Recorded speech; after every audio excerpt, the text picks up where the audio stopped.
What is going on, everybody? Welcome back to Sideline Summit. I'm Antonio Perez, joined as always by Danny Cole, DC UPenn's finest, and Chris Coacher, CB Coacher Boy. And our guest today, Manny King, aka Mander, Manny on Twitter. One of the best draft scouts I've seen on Twitter. Stadium rant writer. Some of the best in fantasy, draft analysis, regular football analysis. Y'all should really go check him out. I'll make sure to leave his Twitter link in the description. But today, all of us will be talking about the NFL draft, specifically the 2024 QB class. And then while Manny's here, we're also going to touch up upon the Clippers rebrand, as they got a new logo, new uniforms. Of course, they got the new stadium coming with Steve Ballmer putting all of his money into that, which is amazing idea. I actually watched a video on it earlier.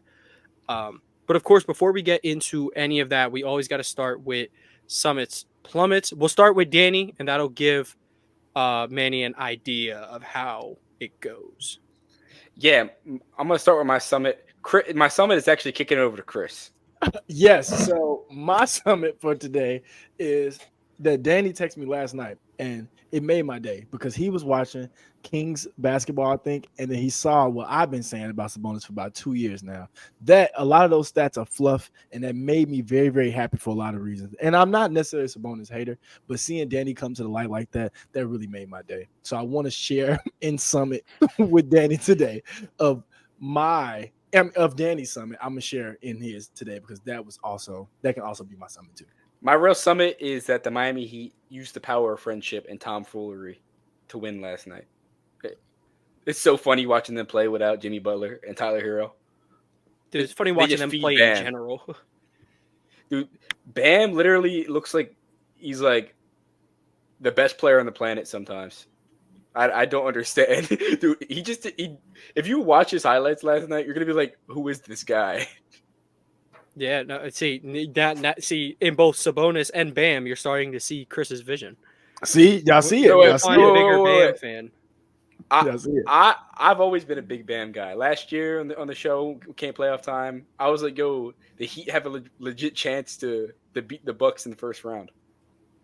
I think you might have flat out picked the Heat. Yeah, he did. I think he did. Yeah, you picked the Heat, but you also took the bit too far and you took him to beat the Nuggets. So hey, I would say, but I respect it.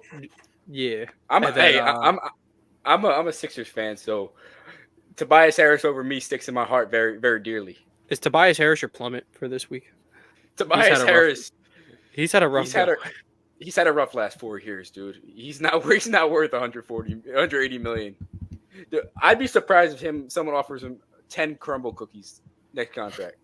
Yeah, he's gonna get a deal. Let's not do that. He's gonna go to OKC and be like a third wing on their team. Maybe.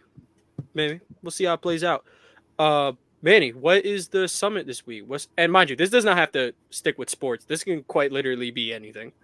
It could be like Drake got leaked or something like that. It could be whatever you want. That should not be one of your summits, my man. Whatever you want. I mean, I'll clip it. I'll stick with the sports theme. The Clippers got new logos, like you mentioned earlier. I think that it was long overdue, just because the other logo wasn't really cutting it, and I feel like now people know what a Clipper is. It was a lot of people were like, "Oh, so a Clipper is a ship." And you're like, yeah, that's kind of what it is, but we wouldn't have got that from the logo. So, that was a good. I like they're bringing the red jerseys back. So that was pretty good. I like the whole rebrand, but we'll get into that a little bit more. So yeah, that's my summit for right now. Any downsides to the week at all? It's probably that the combine hasn't really kicked off yet. I'm just the anticipation of it. Just waiting on and a lot of people just dropping out. Jaden and Drake and Caleb. Nobody's really throwing or participating. I think Drake said he was going to do some measurables and interviews, but that's probably it. That's pretty much a downer. I feel like people were looking forward to that. I want to ask you this because Bryce didn't throw last year, but you could probably put 2 and 2 together. He was probably at a weight he wasn't comfortable throwing at yet, so he didn't do anything. But why would like, are these dudes just opting out because like they know their top 5 picks, or like because honestly at this point, who is throwing like Right. of the top guys? Right. I think they said JJ is going to throw. Yeah, Spencer. he should definitely throw. He could up his draft stock tremendously. Oh yeah, big time. That's a question. Is JJ a top 5 guy?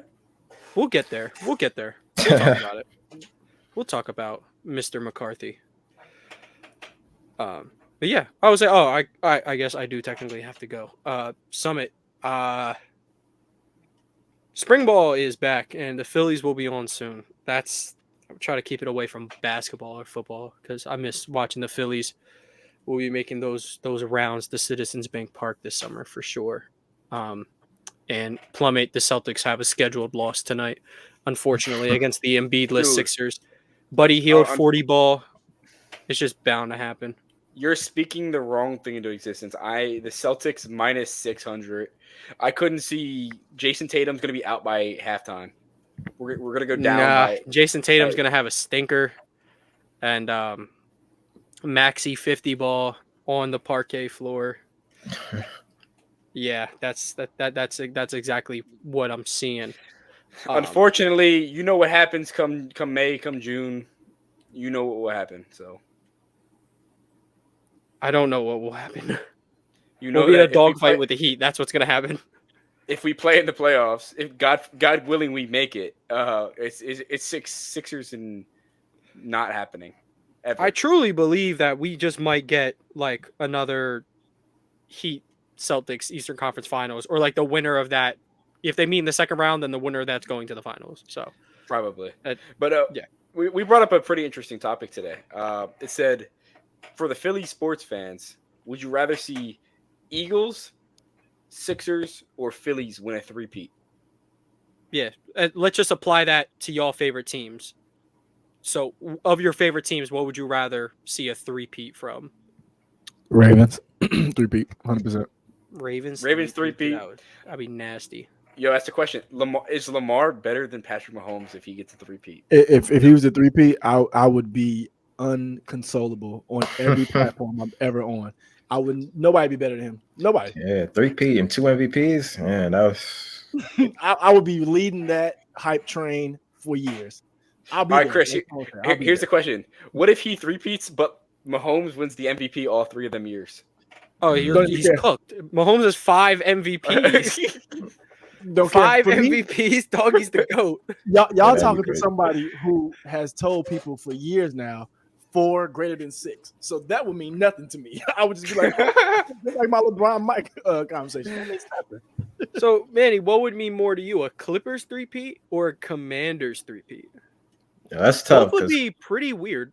Yeah, honestly, because basically my whole lifetime has just been, nothing even close to, being that experience. So, I mean, Clippers, we just made the Western Conference Finals, like, just recently. So, I'll give it a little bit. I don't know. I'll give us 2 years before we get into the championship levels, but I'm expecting one soon. So right now I'll go with Washington just because I feel like I don't know. That's gonna be a tougher hill to climb. So I'll go with Washington, the Commanders. Yeah, and speaking of the Commanders, they do have the second pick in the NFL draft, so we can talk about one of the potential QBs that they could be taking if they take a QB in this year's class. So I believe we kind of have these guys, these quarterbacks, into at least the top guys into 2 tiers. Start with tier 1. USC's Caleb Williams, UNC's Drake May, and LSU's Jaden Daniels. Drake we May. We can talk about. I don't know if you saw a tweet by Kurt Benkert. He said that Drake May is Mason Rudolph with more athleticism. Yeah, and he took away 2 traits. He said with more accuracy and more athletic. I'm like, at that point, you're just talking about a different player. Like, it's just not the same player anymore. So, so we can kind of break down the 2 tiers where we have each guy, the guys ranked in each tier. We could start with Manny. So, of the tier 1 guys that scouts and everybody are proclaiming. How would you rank those top 3 guys? So it's pretty much in the order that you said it: Caleb, then Drake, and Jaden. I think the gap between Caleb and Drake isn't as far as it is from Jaden and Drake. I think Jaden isn't a terrible passer. I think he's very capable. I think he's capable of like if you take away his running ability, I think he's still capable of playing from the pocket, and we did see that at LSU his last year there. But the running dynamic is that's a pivotal part of his profile. So that's kind of keeps him into that top tier there. And then you just want to see a little bit more just from him getting through his progressions quicker and just being able to work in the middle of the field. You don't want to see him take those hits. And sometimes it's not even just the hits that he's reckless with, just with the reads and, trying to get out of the pocket or getting out of clean pockets too quickly if his first reads isn't there. So that's just kind of what put him behind Drake for me. Caleb, he's been the number one since basically he took the job from Spencer Rattler and has just been solidifying his profile since then. I think the fact that he's been able to translate over 2 programs, even though, he did follow Lincoln Riley, but he doesn't really have, I'll say too many knocks on him. We could take a look at his weaknesses. The weaknesses that, people have been saying is that he doesn't really he's always looking for the home run. If you watched USC play last year and their structure, they didn't really have the structure pretty much. So he was playing out of structure a lot. So he kind of had to try and create plays that weren't really there. So I think we did see that a lot more than we did the past couple of years for Caleb. But I think he's still, just a little bit above Drake. Drake, we saw people, talk about his inconsistencies. I didn't really see that too much. I saw inconsistent results, but he did.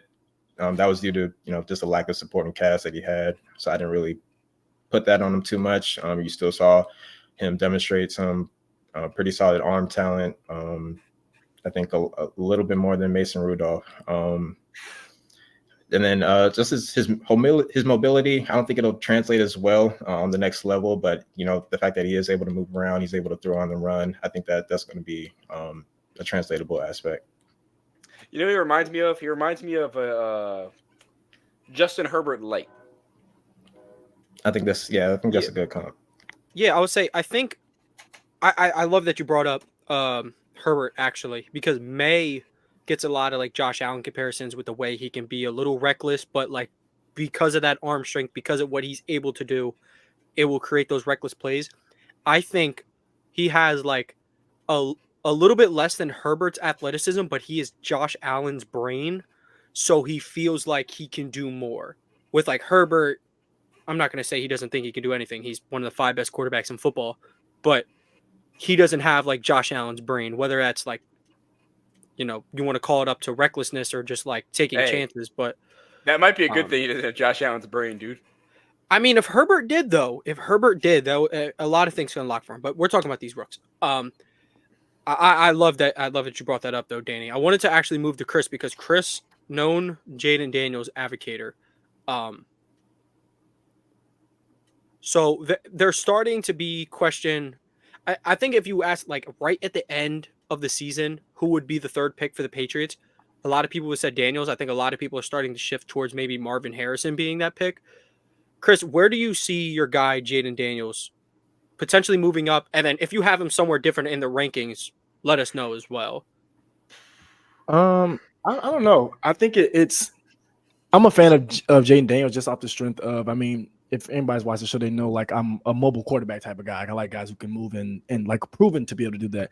And I think Jaden Daniels and one thing you brought to me recently, Tone, was how many hits he's taken to LSU. And I know I saw it on film, but I think getting behind professionals, I think he should be able to take less hits, be a little smarter with his body in that sense. But I think he's more trying to be Superman. at that time LSU. So I think a lot of that will be better at the next level. But at the same time, saying all of those good things, I don't think he can really move past Caleb or Drake at this point. I think he's just stuck at QB3, regardless of what combine he would have had or how his interviews go or anything like that. I think he's just kind of stuck behind them for the simple fact that Caleb seems to be a generational talent across the board for everyone. Everyone seems to think that, whether true or not. I think it's just consensus that that's what it is, and that Drake May would be first in any other draft. So in that sense, it's just kind of like he's kind of stuck where he is.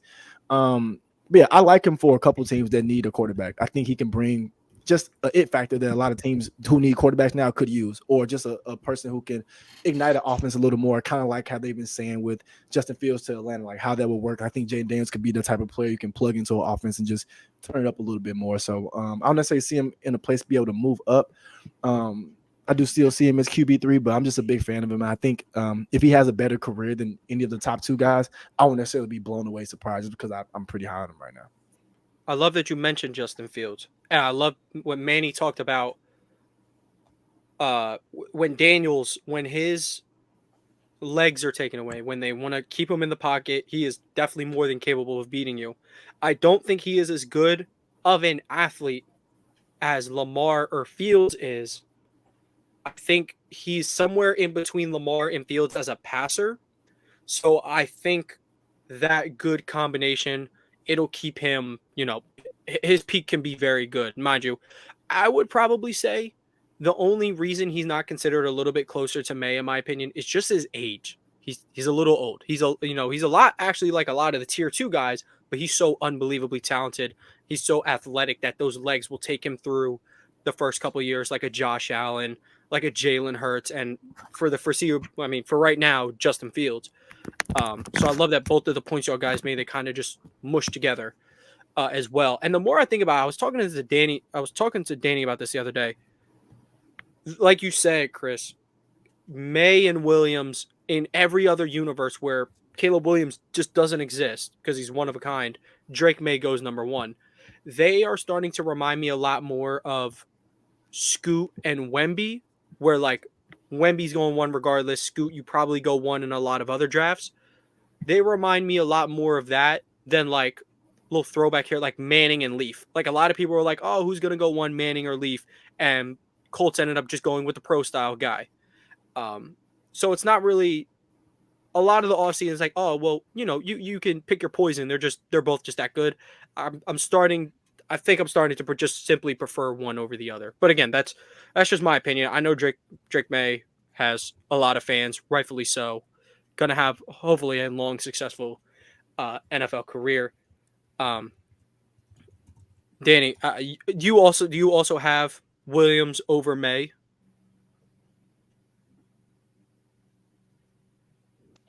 So I have Williams, May, and then Daniels, but I think it's Williams, May in this A tier. I think Daniels is like a B tier just because of his age.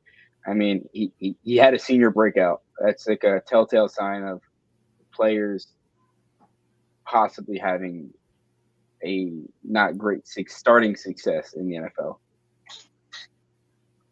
No, yeah, I definitely I can see why you would see. I don't want to use like the term A and B tier because like in terms of a talent, I think Daniels is like with the top tier guys, but he is old, like the other guys.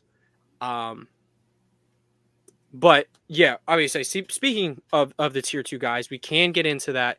This area is going to be about this roughly JJ McCarthy out of Michigan, Oregon's Bo Nix, Washington's Michael Penix. Those are kind of the 3 bigger names after the top 3 guys. You also have guys like Tulane's Michael Pratt, South Carolina, and my personal sleeper of the draft, Spencer Rattler. I don't think people want to throw Sam Hartman in that area, but he's also one of the quarterbacks in this draft. So certainly a quarterback. Certainly, well, that is actually up for debate, but arguable. Especially after that Senior Bowl. But I would say let's start right. Where we started last round, Manny. How do you have this tier 2 group of guys, roughly like 4 through 6, 4 through 7 ranked out? So first, I'll start with 4. I have JJ there. I'm not sure if he's going to go in the top 10 just because of the teams that are picking in there. But there could be some trades up. But I think he's going to be that next quarterback after the top 3 go.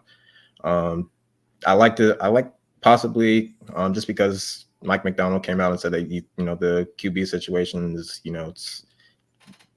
they have a QB situation, like Geno's not going to be the long-term QB. So I think if he does slide maybe outside the top 10, I think Seattle has 16. They could take a shot in there. I like his profile. He gets a lot of knocks just because he's not throwing as much as the other prospects. But it's been brought up a couple times over Twitter the past week now that they've been leading at like 11 of the 14 times by I think like at least 21 points. So he's not really throwing it that much in the second half, but in the first half he's throwing it as much as any other prospect in the. So the notion that that Jim Harbaugh didn't want him throwing the ball as much is that's just that. Yeah, it's wrong. Yeah, for sure. So just with his throwing ability, I think he's above average athlete at the position, not just with his speed, but just his decision making while he's in the open field too, and just being able to get around and just extend plays. His ability to throw on the run, fit it into tight pockets. I think that's probably the highlights of his profile. Yeah, I mean, hell, if the Chargers want to send Justin Herbert to the Steelers, they can take JJ McCarthy at 5. I mean, that's fine with me. Oh man, that's something. After today, Herbert just said he was fired up to play for Harbaugh. I'll let y'all imagine what Justin Herbert fired up looks like, but yeah, I would say pick it back. You can pick it back up with QB5, Manny. I think I'll go Penix there. I don't think he'll go before Knicks, just because of how the draft board will shake out. But I do have Penix over Knicks. Penix is going to he's gotten a lot of flack just for his inability to create, out off platform. So but I think that, don't really need to create off platform. Then why are you like that shouldn't be a knock too much. If you're able to continue and play and, deliver. I think, just because he got beat up a little bit in the national championship game, but I think Michigan's sending 18 or 19 people to the NFL. So I think if that's the worst it's going to get, I think he has some upside there. But even though that's another knock on him, the upside with the age and then the injuries too. But as far as a player standpoint, I think he's a better quarterback, better passer than Bo Nix. And then with Bo Nix, I'll have him right after. I think he'll probably go before Penix there, just because of the not the age, just because Nix is kind of in that same category, but he doesn't have the injury history there, and he's kind of has more of what teams would want in a quarterback. So that could be what gets him taken over Penix there. So I think Nix is he's able to play within structure. I think that kind of played into why we got 2 different Bo Nixes from when he was at Auburn in his early years, and then a little bit at Oregon this last few years here. So I think he's able to play within structure, and it showed that. But I think a lot of it was the product of his weapons that he has. They're able to create a lot after the catch, and just been able to help him out a little bit there. And so I think. Yeah, he has improved a lot in that aspect, but there also was that structure there that he was able to execute under. I think sometimes he's pretty inconsistent with his ball placement, but he has an NFL arm. I wouldn't say it's like I don't say he has a cannon, but he has an NFL arm. He can take shots downfield. He can extend plays. So any team, and I'll probably say that he's NFL ready in terms of being able to come in right away and start executing an offense that is kind of with a similar structure. So if he goes to Denver, I think that could possibly be one of the better cases for him. But other than that, I think I have him behind Penix there. Yeah, I genuinely think Denver is in like the worst position possible. They have Jeudy and Sutton. Sutton's aging. Jeudy needs a second contract. They both need to get paid. They need a quarterback. Their defense is okay. It's not great. Patrick Surtain's in a second contract soon. Yeah. They're just not in a great situation at all. Sean Payton's a good coach. That's about all they got going for him. And they have pieces here and there. Bo Nix, definitely an Elway guy if you want to look at the track record. But yeah, I like the breakdown of all that, and I would say, I guess, where you're you're willing to take like the talent. Not I want to say more into consideration, but why I would flop Penix and Nix is those like it's like there's like when a QB gets labeled like injury prone, like it could be like a broken finger or like like the way Embiid is labeled injury prone. It's just a bunch of different things. But like with Penix, it's probably the worst possible injuries you could really get as a quarterback: shoulder, ACL, ACL, and then some rib damage in the championship game, which I'm not worried about. Like you just said, Michigan's defense was unreal. Like if that's the worst he's gotten so far. The red flags do stand out to me though, but otherwise, I never thought I would say this. I like that you put McCarthy at 4, and I did not expect, quite honestly, to put McCarthy this high. I remember a couple weeks ago I was like, watch, I'm going to be able to walk out of this and say Rattler's better than him, but I can't say that. I would say McCarthy, I love the term above average athlete, because everyone's like, if you're not Josh Allen or like if you're not Lamar Jackson, you're not an athlete. It's okay to be in like that Mahomes area of athlete where you're not like superior to everybody in speed on the field, but like you get it done. And I think that's exactly how McCarthy, he just gets it done. And he's a smart runner where like Jaden Daniels like takes the worst hits of any quarterback you'll probably ever see. Like literally looks like he gets hit by a grenade every time he runs into a defender. McCarthy plays it a little bit smarter, and he is able to make guys miss, maybe chooses the slide sometimes, which is a smart thing to do as a quarterback. And I love the points that you said about Bo Nix. We were talking about before the show. It's like, Auburn was so out of structure. Like if you want to see him in like I got to do it myself, carry it all, go look at his Auburn stuff. If you want to look at him as like, I can work RPO, I can work short game, love the intermediate stuff, then go to his Oregon tape. And I think that works in his hands. I think he's a little bit more like, I probably don't need a year to like sit. Kind of like McCarthy might need a year to sit. That's fine. He's a little younger anyway. Yeah, I love the breakdown on all of those.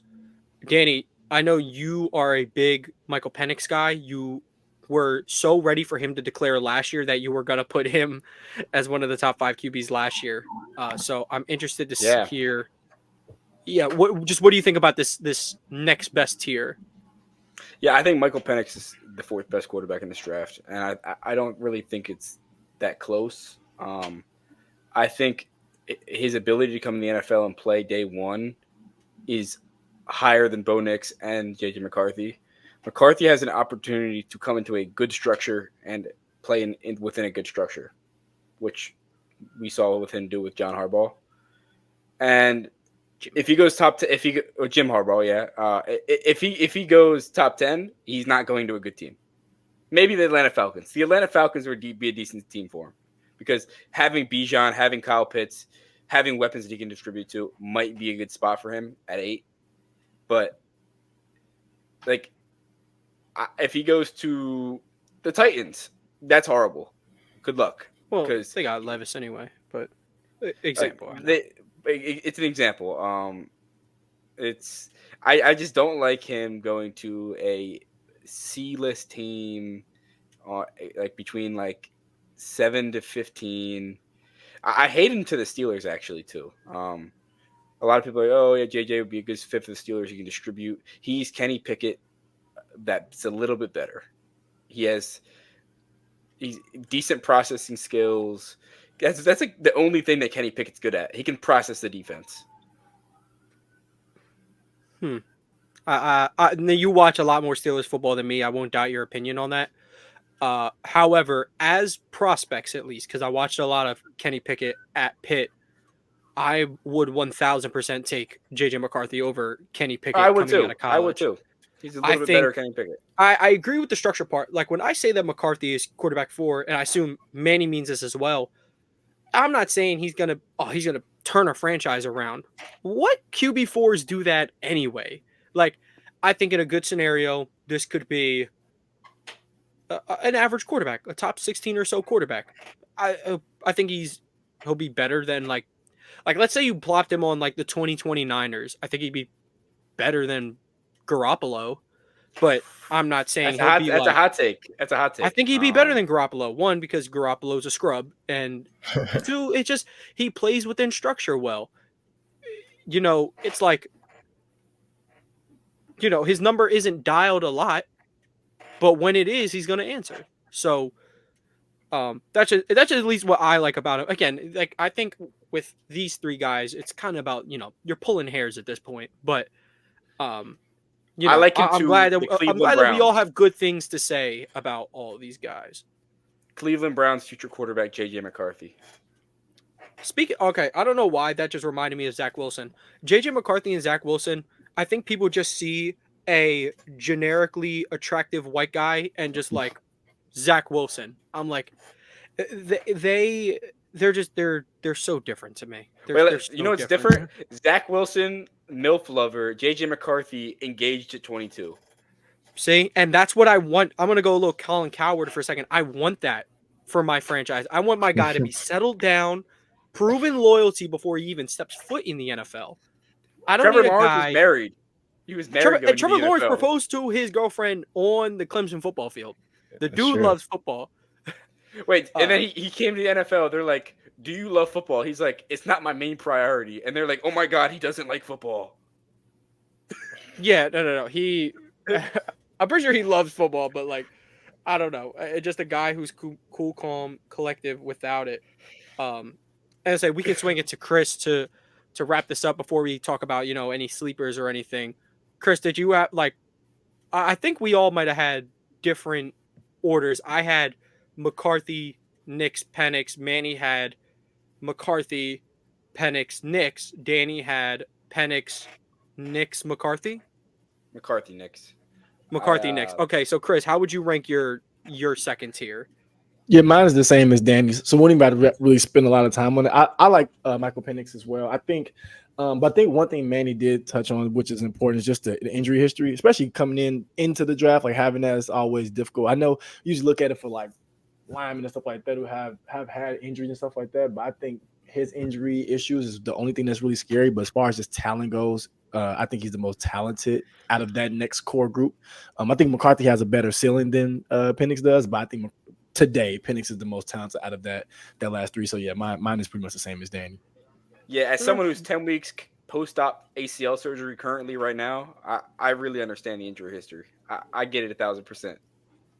Yeah, Danny, Manny. Fun fact: Danny, by like 2 weeks after surgery, was walking around in just a leg sleeve, not even a brace, and he's trying to sit here and try to act like. First of all, he played the entire season without the ACL. He played his entire spring football season without it, and then now he's recovering at like the best pace I've ever seen for an ACL. So yeah, dude is different, but unfortunately, he's taking all that talent to. Luckily, hopefully, some NFL team's front office one day. I'm taking it to play for Bill Belichick. You'd want to be someone in a front office that includes Bill Belichick. That could include a lot of nasty stuff. Okay. Bill Belichick. Yeah. So, I don't know if anybody has like some deep sleepers that we want to talk about. We'll talk. I think a lot of us might have the same guy. Spencer Rattler is probably the top name, if not him or Michael Pratt. But Spencer Rattler is the top name outside of the top 6 guys. Rattler, in his last year at Oklahoma, threw for the most yards he ever did in college. Took the turnovers down. Didn't throw for like a lot of touchdowns, but he was efficient on a, put it simply, bad South Carolina team. And of course, all the potential in the world with the arm strength, the arm angles. Had some like pretty decent pocket presence, I would say, this year, especially with how bad the the line was, where could y'all see? I guess we'll start with Danny, then Manny, then Chris. Danny, is there a team you'd like to see Rattler go to? Is there any place you Yeah, think like he would fit like perfectly? I would really like him on the New England Patriots if they do decide not to take Jaden Daniels at 3. I think if they go Marv at 3 and then take like Rattler in the 2nd or 3rd round, I think they, as Jalen Hurts said in his pre-draft, we can get freaky. Yeah. And funny enough, Jalen's last year at Oklahoma, or his only year at Oklahoma, his backup was Spencer Rattler. That's where I was going for. That's where I was going for a little bit. Yeah. One thing I'm gonna do, I'm always gonna root for the Oklahoma guys. I'm on a streak. Baker, Kyler, Jalen, Rattler, Williams, so on and so forth. But funny enough, my favorite sleeper in this draft, I don't think any of you actually even care about that much, is Joe Milton. I think what his ability to do at Tennessee was, he has a huge arm. He's athletic. He just got hurt. Joe Milton. Some might just say that the Tennessee offense just might be a little fugazi, is all. I mean, it's weird. It's a weird offense, but I can't knock the prospect for it. He's like you said, the intangibles are there. I don't understand why people aren't talking about his intangibles. I mean, he's like Jaden Daniels light. I could see that. Except he's like a light Jaden Daniels that you could probably get in the 6th round. I think he'll probably even test better at the combine. Is he going to be? He got an invite, right? I think he'll probably be. He should be. Yeah, I think he'll test pretty well in the combine, and maybe I think the combine could do numbers for guys like him, McCarthy, Rattler. You know, like who is going to outperform him? Tua's little brother. Come on, he wanted to play an extra year. They just denied him, so now he's forced to go to the draft, where he probably won't get picked. Like, you know how bad you got to be. You can't even be a nepo baby. That's messed up, man. He will be a nepo baby. He's gonna be Miami's practice squad. Giannis part 2. Come on now. Vibe. You just compared Tualia to Thanasis. You don't know Thanasis has a podcast called The Thanalysis? It's pretty hard. That's a great name. I did not know that. It's a great name. Check it out. Thanalysis. But it's actually like pretty cool breakdown. Well, he needs to Thanalysis his own game. He needs to watch his own film, see what he can improve on. I know you saw him hit the Sham God, the Thanasty, the Sham God. Yeah, but okay, back to college quarterback. Danny's talked about Rattler going to New England, and then Joe Milton's potential. Man, who do you have as, or where could you see Rattler going as like arguably the top guy after that? And if you had any other sleepers, feel free to speak on them. Yeah, so Rattler's probably my main guy outside of that, the top 2 groups. I might even squeeze him into that second group there, but probably maybe a team like Tampa, if they do decide to bring Baker back for on a short-term deal, they could try and get a QB for the future. I think Rattler would be a good fit there. But any team in that situation, maybe Los Angeles, the Rams, of course, not the Chargers. But just because I'm not sure what's going to happen with Stafford and his contract, and is just with their long-term relationship, because there were a couple rumors about him getting moved on from last year. I think, since he was able to bounce back from the injury, they kind of quieted down a little bit, so they'll try and probably work something out with the contract. But they're probably not too many years after that with the Rams, so I think maybe that'll be a good fit too. But a situation like that where there's already a vet that's maybe on a contract for 1 or 2 years, probably 1 year, and then Rattler can have a strong preseason, solidify himself as QB2, and then the QB for the future. That probably to take succession after their QB. Yeah, I can't imagine that QB room in Tampa if he goes there. Because Baker's going to be like, yeah, I love Lincoln Riley. Rattler's going to be like, I left because of him. He benched me. I mean, can you blame him, though? Can you really blame him?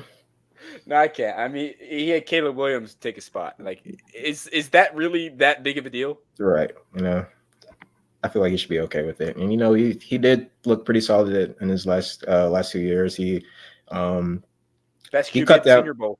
Yeah, and that's always huge too, because a lot of people are there seeing that in person, and you have any chance to raise your stock there. You outperformed. Bo Nix and Penix didn't really suit up and get to show off their stuff, so that you were able to have that opportunity too. So that was great too. I think that's going to bode well for him.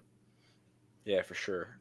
Chris, do you have any thoughts on the boy Spencer Rattler? I know Tony has a lot to say about his favorite player in the NFL draft, Spencer Rattler. So I'm going last. That's exactly why I asked you last. To be honest, not really. Spencer Rattler was cool on the show I saw on Netflix, and that's pretty much about it. Much as I know. So at the end of the day, but also I will say this about Spencer Rattler.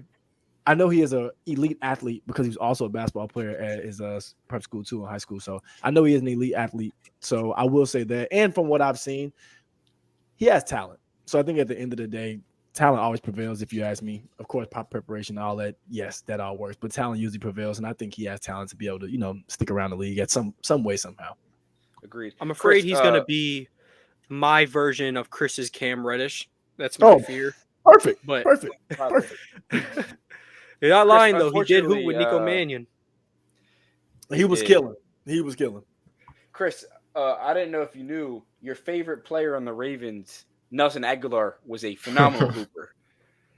No, Nelson Aguilar was a hooper, and he is back again. So I'm not necessarily mad or sad about it. I am just indifferent.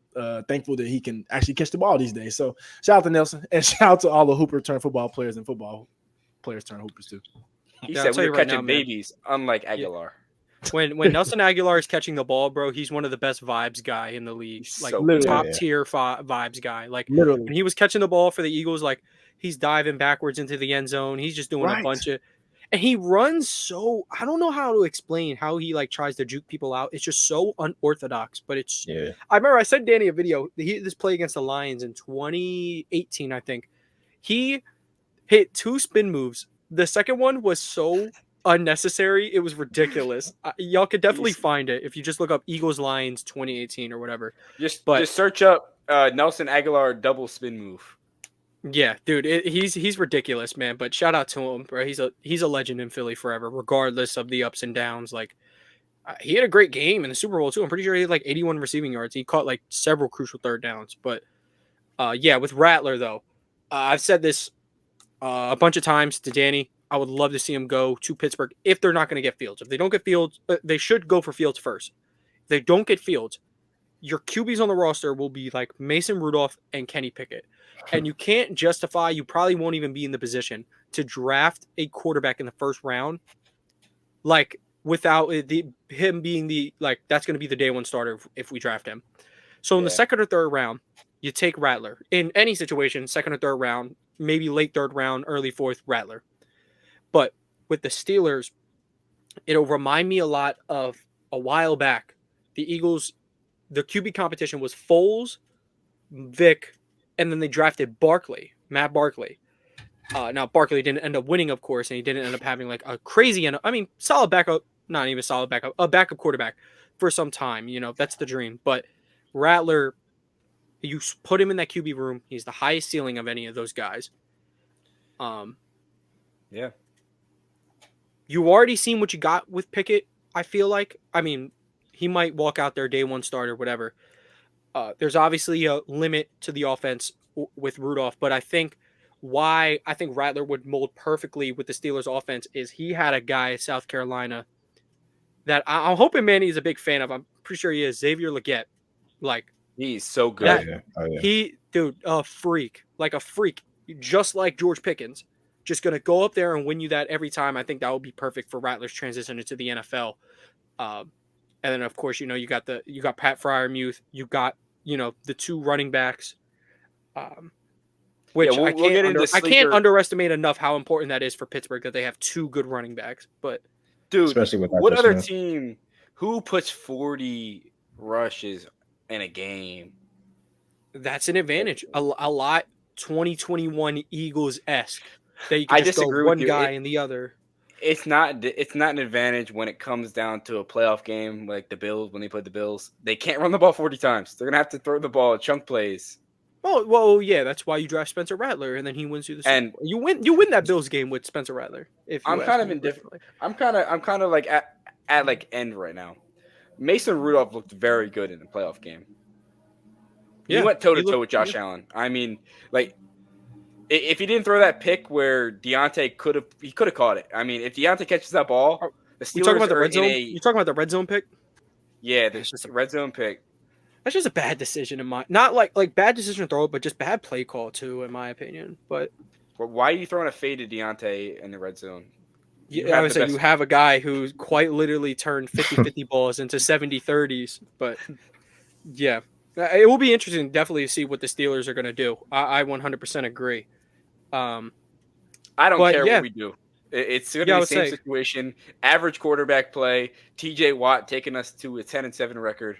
Don't worry. Spencer Rattler's getting y'all 11 wins. Don't worry about him, man. He's got you. As long as we get someone who gets past that hump, it doesn't matter to me. I plugged our list into ChatGPT to give us a consensus list. It is Williams, May, Daniels, JJ, Penix, then Bo Nix. That was what they spat out. And then all of us have Rattler at the 7th. And yeah, can't wait for the combine. It's going to do so much justice for some of the other guys in here. But what I wanted to do, I wanted to move on and talk about the Clippers rebrand while we have Manny here. Known Clippers fan. They just came out with a new logo, new uniforms. Obviously, they're going to be in that amazing stadium or arena soon. And, you know, like someone said on Twitter, big day for people who just found out Clippers are boats and they're not referring to the barbershop tools. But, yeah, I would say the last time the Clippers did a rebrand, a lot of people were saying this looks like Clips art that you would find on Microsoft Word. But now, you know, people have their opinions on it. I want to hear from the Clippers fan himself. Manny, what do you think of this Clippers rebrand? Yeah, I definitely like it a lot better than the last rebrand that we had. The logo, the last logo was pretty lazy. For a team that's, you know, trying to set themselves apart, you know, trying to cast themselves out of that little brother shadow. I think that's not the effort you want to give. I think now we're kind of, you know, cooking a little bit. I like the different sets of logos that they had. I like that they brought back the red jerseys. But into it, I like that they kind of being innovative with it. You know, Ballmer took charge. He's putting a lot of money into a lot of different facilities. Like I think that concept that he has, where he talked about the wall, where it's just going to be like all Clippers fans, is just, I think that's going to, because that's one thing that we really like, you know, like a home court advantage. So even if we still don't really get that in Inglewood there, it's gonna sound like it, just with the way that everything is set up, and then he's gonna have that wall there.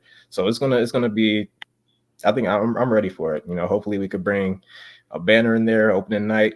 You know, that would be great. I think that's the agenda I'm gonna roll with. Just as long as our guys stay healthy, mostly Kawhi. I think, yeah, I don't like how we're looking right now. Just coming back from the All-Star break, just some 3 consecutive. Yeah. I'll give him a little slack. I'll give him maybe another game or so to, you know, get back on board. But hopefully we can, you know, go into it with a banner, at least some positive momentum going on with the rebrand there. But overall, I'm here for it. I'll tell you this. I would say Doc said I got some guys here and some guys in Cabo. Maybe Paul George is still in Cabo. I don't know, but Looks like go ahead, Danny. Well, what I was gonna say is my favorite player growing up was Russell Westbrook, so I always root for him no matter where he's at. But I'm a Sixers fan, so James Harden gets ducking from the smoke hate. Yeah. Whoa. Come on. No, that's understandable. I get that. I feel like y'all should have some love for Harden, and you should be more mad at Daryl. I do have some love for Harden. I mean, I hate that he underperformed in Game 7 in the playoffs. That's really what I hate. Look at someone else. I'm looking at him too, man. I'm looking at him too. Look at everybody that was not named Tyrese Maxey that day. Okay. Tobias Harris had a good game. They don't want to hear it. They don't want to hear it. Yes, he did. He had a good series. He low-key I think first PJ Walker one- had like 8 points in the fourth quarter too. When it comes to the playoffs, Tobias Harris is greater than Joel Embiid, unfortunately. Sorry. Dude, It is. Damn. Tobias Sorry. Harris, Rules. first 4 games, Jason Tatum could not score that great against Tobias Harris. I don't know what he did Whoa, to whoa, him. whoa, whoa. He cast a magic This is the spell. main part. Watching the end of game 3, he gave y'all like 8 straight to end the game. Oh yeah, that was You- crazy. You were watching game 3. And then I went to We were And then I all went remember because we went up, we found Mush. We were at his table chilling after the Red Sox beat the Phillies, where everybody's watching on the big screen. I got Hulu up, and for once in my life, I have faster streaming than everybody else. I just saw Tatum hit Tobias with a step back 3. Cash. I thought And then I thought the Celtics were just going to get him up out of there in 5, and they should have. And then- But You should have heard all the smack I was talking to him after Harden hit that the 3. I was at game 4 and game 6.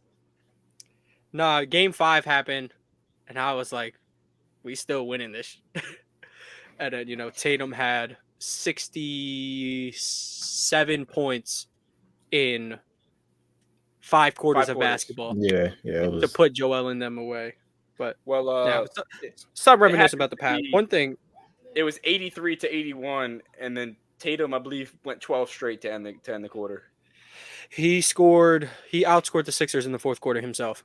It was It nuts. was like 16 to 14. Yeah, it was crazy. Revived his career, best 5 for 20 game I've ever seen. But I'll say one thing that Manny brought up with the banner last year, not for this season, but last season, I predicted beginning of the year, I said Celtics over the Clippers in 7 games in the NBA Finals, and that is a very wild possibility. Like, never wrong, just early.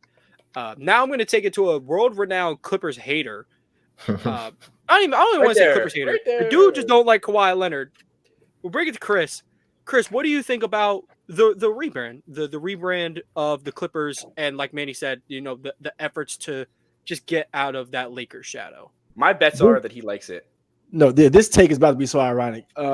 I'm one of the only people in the world I feel like who think the Clippers jerseys are always lit. So like the older Clipper jerseys, I was talking with Manny about it before we started. The cursive jerseys, I like script those. writing. I like the Buffalo jersey with the white, orange, and black. Like I like those as well. Like the baby blue ones. So like I'm always been a fan of the Clippers jerseys. I've always been a fan. I think this rebrand is even more lit than that stuff because the red jersey is probably the most fire jersey right now. Whenever that drops, that is elite. That is elite jersey right there. And I think Manny touched on it as well. Like they're just taking a chance, like going to do something totally different than what they've done. I feel like in the last 10, 20 years. So I think it's really lit, especially to go into a new stadium like this.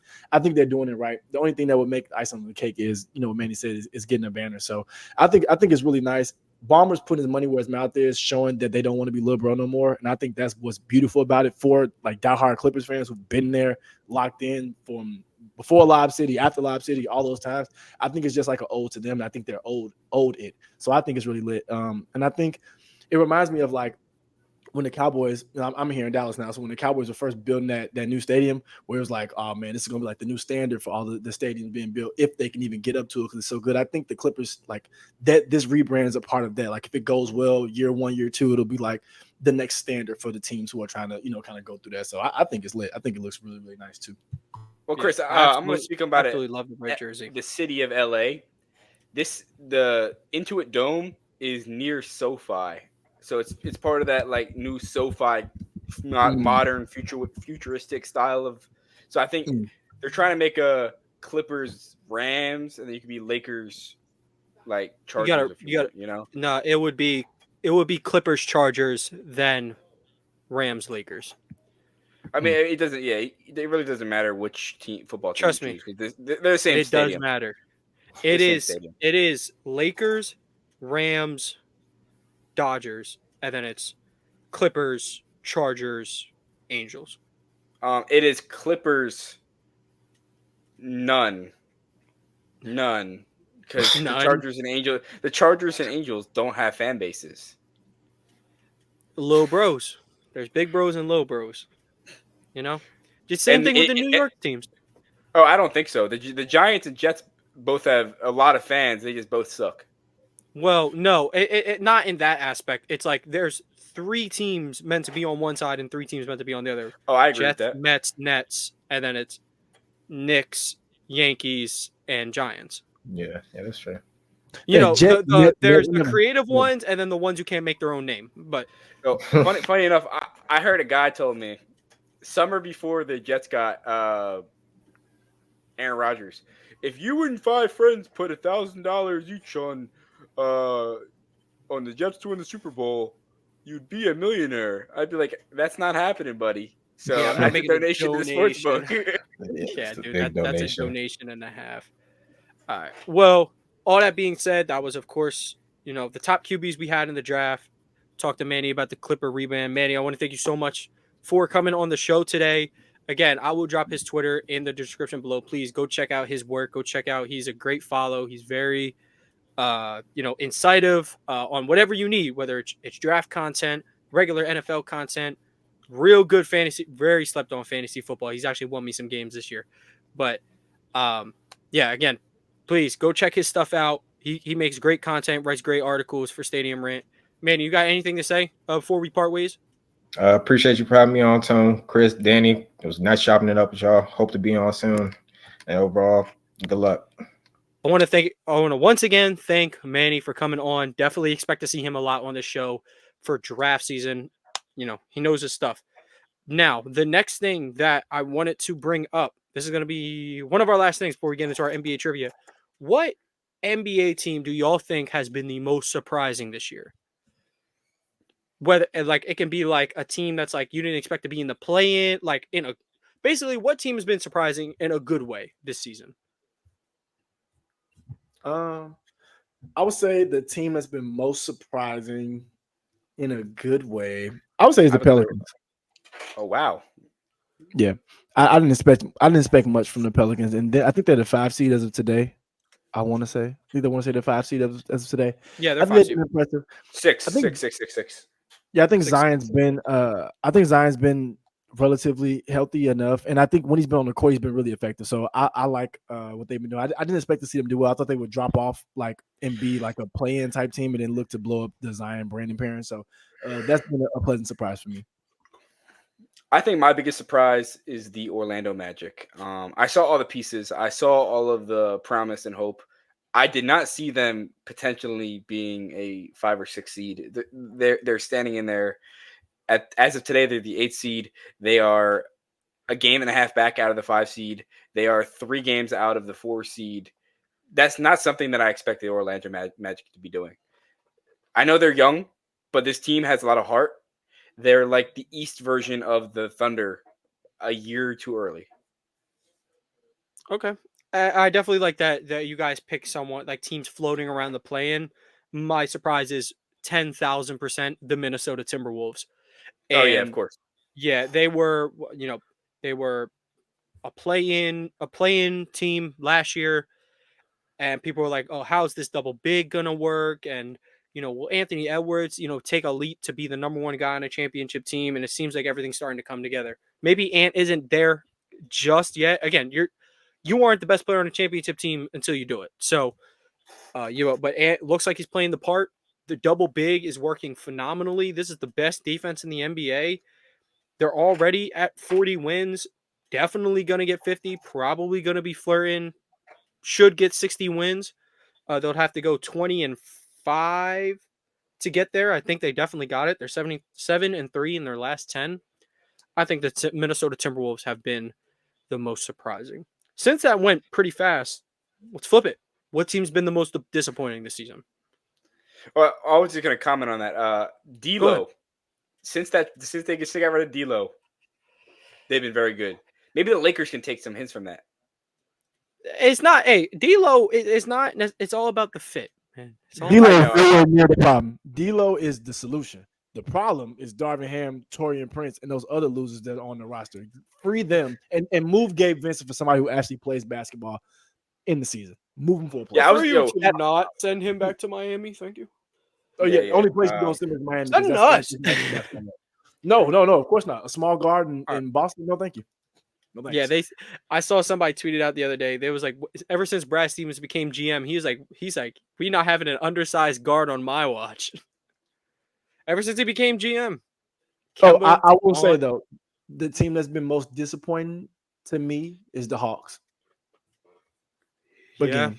because but I thought last year was a fluke. I don't think the Murray Young pairing is bad, like the consensus do. I don't think it's bad, but it may just be. I think the lack of wings that are actually good outside of Jalen Johnson is the real problem. Like DeAndre Hunter's not good at basketball, unfortunately. He's just not. Sadiq Bey's actually better than DeAndre Hunter, but they paid DeAndre Hunter $20 million, so he has to play over him. So that's unfortunate. And then they don't have another, like, they can't play their shooters together because their shooters are is Bogdan, but you can't play him, Trey, and DeJounte together because you're food in the back there. And then you know what I'm saying? It's just, it's rough. So I think that's been the most disappointing. So the Hawks have really blown me. Yeah, I'm sticking in the East. I was just going to comment on that. Oh, go ahead, Danny. Sorry, didn't even cut you off. Go ahead. You're good. It's the Toronto Raptors. I mean, they started off with Scotty Barnes and Pascal Siakam. They got decent guard play, and they just don't get it done. Like this team, maybe it's coaching. Maybe they could sneak into a play-in. I don't even want to see a play-in if I'm them. I want to get I want to get a lottery pick and move on. Yeah, I would agree. I would say one thing I would say about the Hawks. I think the most disappointing thing is that when you have this ultra talent in Trae Young, and you're sitting that low, it just doesn't make sense.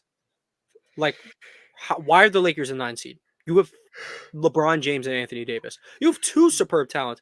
How are we this low? That's how bad the rest of the team is. Outside of like D'Lo, Reeves, and then Luka missed the playoffs last year. It just sucks. It just sucks. You want to see your best players on the biggest stage, and then so when Trey and Wemby link up inevitably next year, we'll be there. And when Wemby makes what are we gonna call this? Tremby? Oh my God, you're so Tremby. No, you're so Tremby. No, you're gonna be trembling. And too, I heard rumblings. Now this would be really stupid. But I heard rumblings that the Hornets will move LaMelo for the right price. If I'm telling y'all right now, if LaMelo goes over there with Wemby, I'm moving to San Antonio because I'll be there. Wemby and LaMelo Ball. I'll be there. Yeah, that they might have sold out crowds every night. Just make sure get him out of there. Chris, Embiid for Wemby. I'm saying no if I'm the Spurs. Nope. Oh no! If you're the Spurs, if you're the Sixers. 100% if I'm the Sixers. Yeah, Maxey and Wemby for the next 10 years. Feed the families. I think we asked this question before he got drafted. It's like, what players are safe from getting traded for Wemby? And I think we had Luka, Tatum, LeBron. I don't think LeBron is. I think Jokic was in there. Maybe was Jokic? Oh no! Oh yeah. Okay, so it was me talking about it. I said Giannis, Jokic, Tatum, Luka, and LeBron. I think was the 5. LeBron. The reason I said LeBron is because while that might sound right on paper, draw me up a trade package for LeBron. It just sounds weird. Like realistically, if it's head up 1-on-1 and you're the Lakers, you probably wouldn't be thinking about your future. Then yeah, but LeBron will get the black SUVs at Rob Pelinka's house in like 5 seconds if he did that. So and then watch what happens if LeBron's be traded to the Spurs. All the cap space that they had, they bring in every star that was available at that point. You be seeing Popovich coach Brian, Kawhi, and somebody else, some other third guy that'd be ridiculous. I know how clutch work. Like you said, I know how they work. Yeah, but now you look back on that list. I'm taking Brian off, unfortunately. I think Luka and Giannis would be safe. I think I also said Curry. Because the Warriors just wouldn't want to trade him. But yeah, I think Luka and Giannis would be safe. Luka and Giannis, I think those two. You think Giannis is still safe? Yeah, only off the strength. That's fair. Because how much of an alien Wemby is, I think Giannis is like alien-esque like that. And Giannis is just ridiculous low-key. He's just low-key just ridiculous. So him and Luka would be the only two I would say. Even Jokic, I would think about it. I would think about it. I would think about it. Yeah, I would say. Giannis, he's just that crazy. Giannis said, I am human too. I have bad day. You have bad day. He is dog. I hate that clip after the first round is like now in every motivational thing like ever. No, dog, you just got your ass buzzed by the 8th seed. He said, "There's no failure in sports." Yes, there is. You just got your ass whooped by a team whose best player is Jimmy Butler. You just failed. You just let Jimmy Butler average like 36 on you for a series. So and he hit that. He hit the inbound fadeaway off the glass. But also, don't forget. Don't forget, Giannis is over there playing with a handicap in Chris Middleton because he doesn't even like playing basketball, I don't think, or can't stay healthy. I don't even know I what mean, this he got guy is. paid. Shout out to him, Unfortunately, man. now he's starting Jay Crowder and G Pat Leaguer got Connaughton. paid. Jay Crowder and Connaughton in the 3 spot instead of Chris Middleton is the nastiest work I've ever seen. That team has bad vibe, bro. Follow. What's their name? What's the Twitter account's name? They base things off of their horoscopes and like their signs and stuff, and how compatible the team will be based on their signs. I forget their name. It's like, Oh my god. I'm sorry, I gotta find it right now. It's called. Oh my god. I can't think of the name. What they say about this? They said that Chris Middleton looked like a fish with some teeth. Yeah, dude, he's hit, man. I can't even lie. But dude, I'm never gonna find it. I can't think of the name. But it's a cool Twitter account. Like, and they're kind of right all the time. It's based on like their synergy, basically. Like, can this team? Funny enough, the only person LeBron gets along with on the Lakers due to like sign compatibility is Anthony Davis. Doesn't get along with anyone else. Everyone else gets along with each other, just not them two. Those two are separate from everyone else, which makes so much sense. Same thing with the Bucks. I'm pretty sure like Dame and Giannis like aren't compatible or whatever. It's crazy. But with that being said, we're going to go into our NBA trivia. Give me 1 second.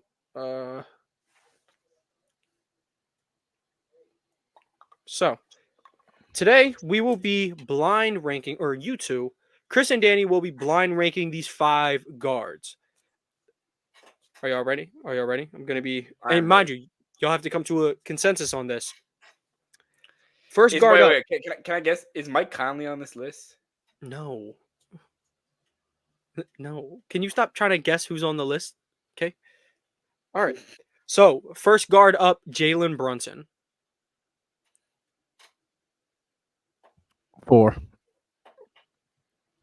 Y'all got to come to a consensus. Y'all got to talk it out. Oh, it's just this year. Yep, we're ranking guards off this year alone. Oh, okay, well, I'm cool with 3. Okay. So we're going to log Brunson in at 3. Next guard, Donovan Mitchell. He been having a special season. I think he's a little slept on in the MVP conversation as well. I'll have if it's just guards, I would have him at 2. But I'm hoping that if you leave this one guy on there, there's only been one guard better than him to me this year, so I'll put him at 2. That's my guess. I'm with that as well. Okay, cool. Okay, we're putting Mitchell at 2. Okay, next guy up is going to be Trae Young. Damn it! I knew we should have put Brunson at 4. No, I like Brunson. I like Brunson over Trae Young this year. I'm cool with Trae. Knicks fans think that Jalen Brunson is the best player on the planet. He's having a special season. They do ride him. He is. But I gotta applaud him. 4 is valid. I gotta applaud him for how his 3 balls come along. So, where are y'all ranking him? I would say Trae. I'm cool with 4. Damn it. All right. We don't think that Trae Young is worse than Jalen Brunson. We just think that this season. That's valid though, Danny. Okay. 4th guy up on the list is Damian Lillard. Oh, 5. Loser. 5. This season? Yeah, he's 5, dude. Okay. 5. Please be who I think. Y'all want to take a crack at who you guys think this number 1 guy will now have to be? If it's Kyrie Irving. Is it Anthony Edwards? Please be Anthony Edwards. No. The guy you guys Tyrese Danny Maxey. will like this. It is Tyrese Maxey will have to be your number 1. Hey, Chris. It was essentially the 5 guards who made the All-Star game. I'd like Tyrese Maxey at 1 more than Damian Lillard. So yeah, I'm cool with that too. Yeah, well. I would say if you tried and put Mitchell at 1, then Mitchell, Maxey, Brunson, Young, Lillard isn't horrible. That's not bad, yeah. But I think I would say, originally I had like Shea, Like I was gonna pick 2 real good guys, 2 like okay guys, and then 2 like a role player. Like to screw with you, I was gonna do like Shea, Luca, Derek Oh my White, god. DeJounte Murray, and then like Mike Conley. I was gonna have Mike Conley in it actually, and Danny. Yeah, To, I'm if that actually makes cool with it better. that list. I think that list is valid. I think the only thing, if I was able to look and see, I'd probably have Mitchell 1. I go Mitchell of this year. I go Mitchell, Brunson, Maxey, Trey, Lillard. That's what I would do. Yeah, as long as you know 5. Damian Lillard last, Yo, 100% and last. and he not better than Derek White. I'm afraid. But nah, let me not do that. Unfortunately. Celtics will never beat the super I'm team riding with it. allegation. I'm riding with that. But- No. I think George Pickens would be a better guard than Damian Lillard this year. Funny enough, they turned George Pickens. Drew Holiday into San Antonio Spurs Derek White, which is beautiful because now you have Celtics Derek White with Spurs Derek White. Beautiful. And now this Derek White acting like Pelicans Drew Holiday. That's what I'm saying. He just cut the hair off, and that's what gave him his powers. And then You got the Jalen Kobe- Brown. I don't know what You he got the acting Kobe like. Bryant. Kobe Bryant powers. Jalen Brown. And then we is got really Hachimura bag. Chris Stops acting like Dirk. And then Jalen Brown is Rui. Yo, don't ever.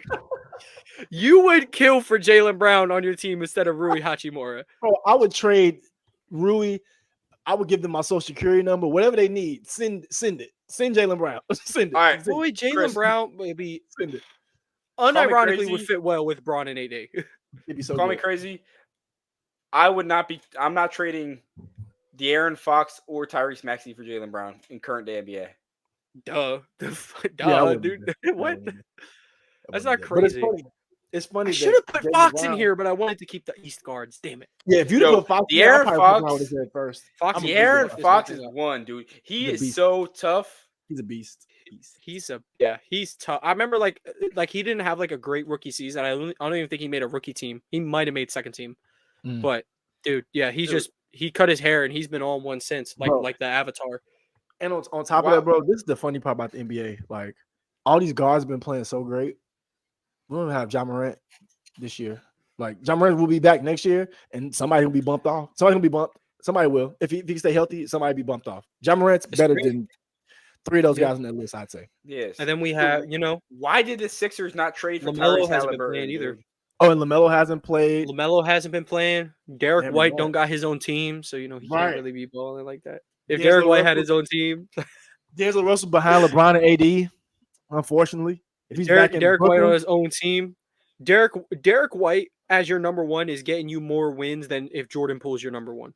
or Pascal Um, Siakam as your one. Y'all Yeah. forgot about the best player in the NBA next year, Paul Reed. Cade Cunningham. Yeah. Ooh. I mean, Cade ready. Cunningham, he Cade ain't been hurt or balling, though. nothing. He ain't hurt or nothing. He just plays in Detroit. Yeah, Cade been balling though. He been balling low key these last like He 3 almost games. He they, averaged, they like, almost 30. beat the Knicks. They almost beat the Knicks. Off a Yeah, bad. but Dante Dante DiVincenzo did his best. Did his best TJ Watt Did impression. y'all see that and last play? trucked No. my man. Dante Okay, DiVincenzo. last play. oh, That's hard. The, Yeah, I Knicks- saw- the yeah, I Knicks saw that almost kill. pulled a Virginia versus Furman. Yo, That was the worst remember pass that. I've ever seen in my life. That was the worst pass I've ever seen in my life. I've never seen a worse pass than that. What ever. were He they said- doing, bro? he said- Number one, said- timeout. Number Bro, he was two, on FanDuel and he He was said, like, dude- "First our line, bet." he said, "Dude, this isn't Virginia Tech. This is March Madness. This isn't Detroit. This is the Super Bowl." Oh man, but I think that's everything my we got God. today. Thank you guys so much for tuning in. If you're watching it on YouTube, please leave a like, subscribe, comment down below your favorite part of the episode. Make sure you go check out Manny's stuff on Twitter. And if you're listening to this on audio platform, please follow it wherever you get your podcast. Like, give us a 5-star rating. If you really enjoyed the episode, make sure you download it. Anything to say before we get on out of here, guys? Nah, I think we have we've discovered the truth behind Domantas Sabonis, and we understand that basketball is played not by unathletic people. Basketball is conquered by people who are athletic and can score points. That's why assist leaders that aren't point guards are not great. Unless your name is See- Nikola Jokic. Yeah. Yeah. But he's Here's the thing, he's like, a point even center. when He's you a point center. It's okay. Yeah, he's 7 foot, but I would say even when you think of guys like Luca still has probably like a 30-something inch vert, which is better than 99% of the population anyway. So like, is he really unathletic? Plus, he has world-class footwork and, playmaking abilities. Like, bro, yes, he's unathletic compared to Derrick Jones Jr. Like, obviously, like those people, like, yes, he's unathletic, but compared to a regular person or a college player, he's not unathletic. That it makes. I like that we all have a connection to Derrick Jones Jr. now. That like he plays for the city you live in, and he went to our middle school, and then he actually went to the same high school as one of our friends. He went, Archbishop Carroll. And one of the best hoop mixtapes of all time, by the way. Now we just got to meet someone who went to UNLV, and we all straight. Yeah, I'll tell you this. Crazy Jaime Jaquez. Shout out to him. Is so good. Well, he is one of them. The kid's tough. He was busting every one of the Kings all night long. He was going in there with girth and tonnage. Yo, he said I just busted right inside of him, and he seems overwhelmed by my girth and tonnage. And then you got Stephen A. Smith on First Take talking about. He said, "Oh, brother, if this brother had a few more inches, don't get me salivating and fantasizing." Then Paul Pierce followed up with it and said, I'm tired of getting a little bit of him. I want the whole load. He said, I'm tired of just getting a taste of him. I want the whole load. And I'm 1,000% positive he was talking about Joel Embiid. Unreal.